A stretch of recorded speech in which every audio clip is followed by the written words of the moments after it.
اچھا، میں نے یہ بھی سنا ہے، روحانی حلقوں میں سنا ہے کہ اگر کسی کو کسی کا نفس تنگ کر رہا ہو، شہوت کا غلبہ ہو، تو وہ اپنے نفس کے اوپر عمر بن خطاب کے نام کی ضربیں لگائے۔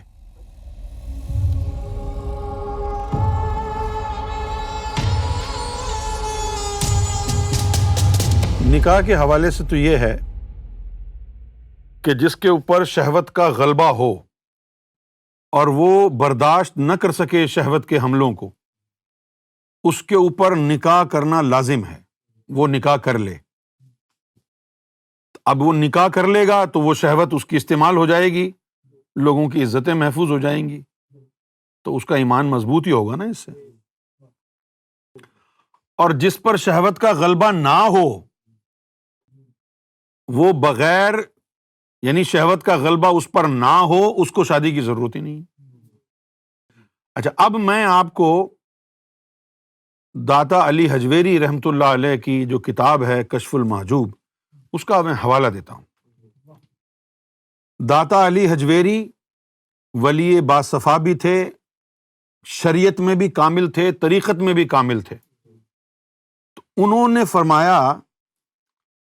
کہ مبتدی کو چاہیے کہ اگر شہوت اس سے برداشت نہ ہو رہی ہو تو نکاح کر لے، اور اگر شہوت کو وہ برداشت کرنے کے قابل ہے تو راہ سلوک میں مجرد رہنا بہتر ہے۔ نکاح کرنے سے زیادہ افضل مجرد رہنا ہے۔ مجرد ہونا کیا ہوتا ہے؟ سیلیبٹ۔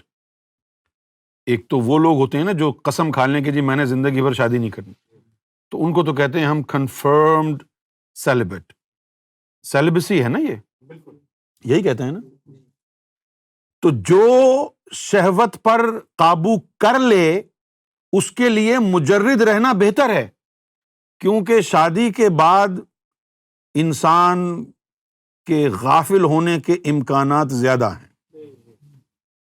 تو اب یہاں پر صورتحال یہ ہو گئی ہے کہ جو شہوت پر قابو کر لے مجاہدے کے ذریعے، روزہ رکھ کے۔ اچھا، میں نے یہ بھی سنا ہے، روحانی حلقوں میں سنا ہے کہ اگر کسی کو کسی کا نفس تنگ کر رہا ہو، شہوت کا غلبہ ہو، تو وہ اپنے نفس کے اوپر عمر بن خطاب کے نام کی ضربیں لگائے، یا عمر بن خطاب، یا عمر بن خطاب، اور تصور کرے تو اس سے شہوت کافور ہو جائے گی۔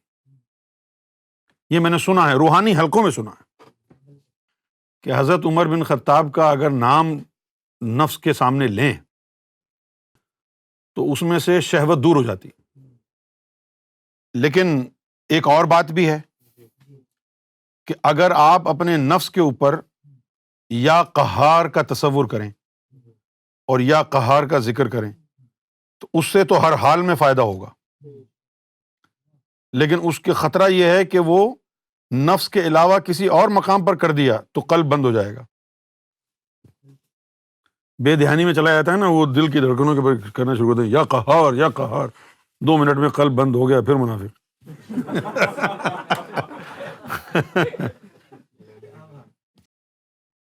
یہ جو ہے اللہ تعالیٰ کا نام ہے یا قہار۔ اب ظاہر ہے کہ وہ قہر سے یعنی ماخوذ ہے، تو نفس کے اوپر قہر پڑے تو اس سے نفس کمزور ہوگا۔ لیکن داتا علی حجویری کے حوالے سے جو بات تھی وہ میں نے آپ کے سامنے رکھ دی ہے کہ اگر آپ اپنی شہوت پر قابو پا سکتے ہیں روزے کے ذریعے، عبادتوں کے ذریعے، تو اچھا ہے۔ نہیں پا سکتے تو شادی کر لیں، لیکن شادی کے بعد پھر اور بڑے مسئلے مسائل شروع ہو جاتے ہیں، آدمی غفلت کا بھی شکار ہو جاتا ہے۔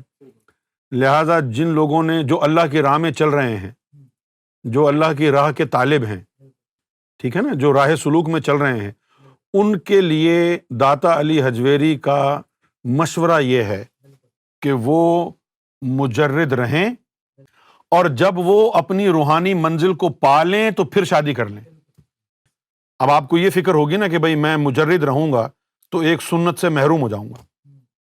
آپ اپنی منزل پر پہنچنے تعلیم حاصل کر لیں، ٹھیک ہے نا، ہاں، اپنی یعنی مرتبہ احسان پر پہنچ جائیں۔ اسلام، ایمان، مرتبہ احسان، حدیث جبریل کے مطابق 3 درجے ہیں نا، اسلام، ایمان، مرتبہ احسان۔ مرتبہ احسان پر پہنچ جائیں، اس کے بعد آپ شادی کر لیں، پھر تو کوئی فرق نہیں پڑے گا، کیونکہ اب آپ کا اندر مضبوط ہو جائے گا۔ جب آپ کا اندر مضبوط ہو جائے گا تو اس وقت پھر آپ غافل نہیں ہوں گے۔ مجھے معلوم ہے کہ نبی پاک صلی اللہ علیہ وسلم کی سنت ہے نکاح کرنا، لیکن پھر نبی پاک صلی اللہ علیہ وسلم کا تعلق اللہ سے دیکھیں نا۔ ہم تو اندر سے کالے ہیں، کچھ سنتیں ایسی ہیں جو ہم نے صاحب ایمان ہونے کے بعد عمل پیرا ہونا ہے ان سنتوں پر۔ ایمان کے حصول کے بغیر اگر شادی کے چکر میں پڑ جائیں گے تو پھر مسئلہ ہو جائے گا نا۔ یہی وجہ ہے کہ آپ قرآن شریف اگر کھول کر کے دیکھیں تو وہاں آپ کو ملے گا مسلمین والمسلمات، مومنین والمومنات، ذاکرین والذاکرات، قانتین والقانتات، ہے نا یہ؟ تو ہر طبقے کے لوگوں کے لیے اللہ تعالیٰ نے جو ہے جوڑے بنانے کا جو ہے وہ اگزامپل دی ہے، جیسے یہ سورۃ الاحزاب میں ہے، ان المسلمین والمسلمات والمومنین والمومنات۔ اچھا، اب مسلمان اور مسلمان عورت یہ بھی شادی کر سکتے ہیں، اور مومن اور مومنین بھی مومن اور مومنات بھی شادی کر سکتے ہیں۔ تو پھر مومن اور مومنات جنہوں نے شادی کی ہے، تو اس کا مطلب یہ تھا کہ جب وہ صرف مسلمان تھے اس وقت شادی ان کو اجازت نہیں تھی۔ پھر اس کے بعد قانتین و قانتات بھی ہیں، پھر کچھ ایسے بھی تھے جن کا مقام آگے کا تھا، تو وہ صاحب ایمان ہونے کے باوجود ان کو شادی کی اجازت نہیں ہوگی، تا وقت یہ کہ وہ قانتین میں سے ہو جائیں۔ تو ایسا بھی ہوگا کہ قانتین ہونے کے باوجود بھی شادی کی اجازت نہ ہو جب تک وہ صادقین ہو جائیں۔ صادقین کون ہیں؟ جن کے ہر عمل میں صدق آ جائے، ان کا قلب غیر اللہ سے خالی ہو جائے، روح اللہ کے جلووں میں مستغرق ہو جائے۔ بہت سے لوگوں کو دیکھا، ذکر وکر لیا، ذاکر قلبی بن گئے، پھر کہا جی میری گرل فرینڈ بھی ہے کہیں۔ اچھا بھائی، کون ہے وہ مانتی نہیں ہے مذہب کو، دین کو، لیکن میں منا لوں گا۔ زبردستی تھوڑی بنائے گا تو اسے۔ لا اکراہ فی الدین، دین میں زبردستی نہیں ہے۔ بہت سے لوگ کہتے ہیں نا بھائی وہ میری گرل فرینڈ ہے، میرا تو جو ہے نا وہ، میں تو اللہ کو بہت پیار کرتا ہوں، چاہتا ہوں، میں تو صاحب ایمان ہونا چاہتا ہوں، میں تو صوفی بننا چاہتا ہوں، لیکن وہ میری جو گرل فرینڈ ہے وہ نہیں مانتی۔ لیکن کوئی مسئلہ نہیں ہے، مجھے شادی کی اجازت دے دیں، میں اس کو جو ہے منا لوں گا۔ تیرے ہاتھ میں تھوڑی ہے ہدایت جو تو منائے گا اس کو، ہے بھائی؟ لوگ یہی کہتے ہیں بھائی ہدایت تو اللہ کے ہاتھ میں، پتہ نہیں اللہ اس کو ہدایت دے نہ دے، تو پھر تیرا کیا ہوگا کالیا؟ تو پھنس جائے گا پھر ساری زندگی کے لیے، پھر تمہارا کیا بنے گا یار؟ تو بہتر نہیں ہے کہ تم جو ہے قرآن مجید کے مطابق مومن ہو تو مومنین میں شادی کرو۔ بھائی نبی پاک صلی اللہ علیہ وآلہ وسلم کا ارشاد گرامی ہے نکاح کے حوالے سے، اب بات آئی ہے تو میں نے سوچا کہ کہہ ہی دوں۔ نکاح کے حوالے سے، شادی کے حوالے سے نبی پاک صلی اللہ علیہ وسلم کا فرمان ذیشان ہے کہ لوگ جو شادی کرتے ہیں، نکاح کرتے ہیں کسی عورت سے، یا تو وہ اس لیے کرتے ہیں اس سے کہ وہ بڑی خوبصورت ہے، یا پھر اس لیے کرتے ہیں کہ وہ بھائی اونچے خاندان کی ہے، یا پھر اس لیے کرتے ہیں کہ وہ مالدار ہے۔ یہی وجوہات ہوتی ہیں نا بھائی زیادہ تر۔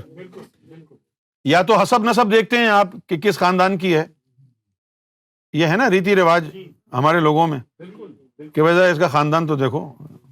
آج کل تو لوگ کتے بھی خاندانی ڈھونڈتے ہیں، ہاں کتے بھی خاندانی ڈھونڈتے ہیں۔ وہ بریڈ دیکھنا ہے، وہی خاندانی کھلایا نا بھائی، کتے ڈھونڈتے ہیں تو بھی خاندانی کتے ڈھونڈتے ہیں۔ تو آقا علیہ الصلوۃ والسلام نے فرمایا کہ جب میری امت کو، اپنی امت کو کہا کہ جب میری امت کے لوگ، جب مسلمان کسی سے شادی کریں تو یہ نہ دیکھیں کہ یہ خوبصورت ہے یا نہیں ہے، حسب نسب نہ دیکھیں اس کا، یہ نہ دیکھیں کہ اس کے پاس پیسہ ہے یا نہیں ہے، بلکہ یہ دیکھیں کہ وہ دیندار ہے یا نہیں ہے۔ نبی پاک صلی اللہ علیہ وسلم نے جو شادی کرنے کا جو نسخہ ہمیں بتایا ہے وہ ہے دین کی وجہ سے شادی کرنا، کہ جو دیندار ہو اس سے شادی کریں۔ حدیث میں ایک لفظ اور بھی آیا ہے لیکن وہ میری ابھی تک سمجھ میں نہیں آیا کہ وہ اس پر عمل کیسے ہوگا۔ حدیث میں یہ بھی آیا ہے کہ دیندار ہو اور زیادہ بچے جننے والی ہو۔ اب ہمیں کیسے پتہ چلے گا کہ یہ عورت جو ہے زیادہ بچے جنے گی یا نہیں؟ اس کا ابھی تک مجھے جو ہے، میں مخمسے کا شکار ہوں کہ یہ معلوم کیسے ہوگا کہ بھئی یہ اب لکھا تھوڑی ہوتا ہے کسی کے ماتھے پر کہ بھئی اس کے کم بچے ہوں گے، اس کے زیادہ ہوں گے۔ اس کا جواب جو ہے میں مولانا صاحب سے کسی سے ملاقات ہوئی تو ان سے پوچھوں گا۔ اب یہ کشف المحجوب میں ہے کہ نکاح کے بارے میں آپ صلی اللہ علیہ وآلہ وسلم نے فرمایا جو شخص مخلوق میں رہنا چاہے اس کے لیے نکاح کرنا شرط ہے، اور بغیر نکاح کے اس کے زنا میں مبتلا ہو جانے کا اندیشہ ہو تو اس کے لیے نکاح فرض ہے، لیکن جو مخلوق سے الگ تھلگ رہتا ہو اس کے لیے مجرد رہنا اچھا ہے، تاکہ اس کی وجہ سے کوئی نیک بخت پریشان نہ ہو اور وہ بھی یکسوئی کے ساتھ اللہ اللہ کر سکے۔ یہ انہوں نے کہا ہے۔